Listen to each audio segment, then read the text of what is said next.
this guide, we're going over how you can update Fortnite faster on your PS4, PS5, or Xbox quick and easy. Before we do get into this guide, make sure to like the video and subscribe to the channel with all notifications on. If it really does help the channel, let us know that you want more content like this. We'd greatly appreciate it. And if at any point throughout this guide you did have any questions, just ask them down in the comment section below and we can help you out further. I'm going to be doing my best to reply to every single comment down there.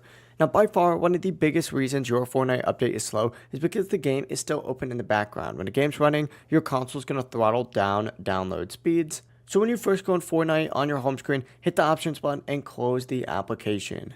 From here, what you can also do is go to your download section and highlight the Fortnite update, press pause and then resume it, and this will refresh the connection and often increases the download speed immediately.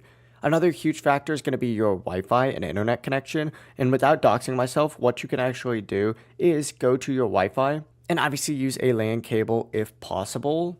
This is an Ethernet cable. Just plug one in directly into the back of your PlayStation or Xbox. A wired connection is always going to be faster and a lot more stable, but if you do want to update your network settings, you can go into your settings, then your network, and then go to setup internet connection, choose LAN if you're wired or Wi-Fi if you're wireless, and make a custom IP setup. Set the IP address to automatic, DHCP to do not specify, and then for the DNS settings, choose manual, and for primary DNS, enter 8.8.8.8, and for secondary, do 8.8.4.4. This will immediately increase your speed. But yeah, it really is as simple as that. If you guys did have any questions, just ask them down in the comment section below, and we could help you out further. I'm going to be doing my best to reply to every single comment down there. Before you do leave this guide, make sure to like the video and subscribe to the channel with all notifications on. It really does help us out and lets us know that you want more content. We'd greatly appreciate it. Have a great rest of your day, though. Peace.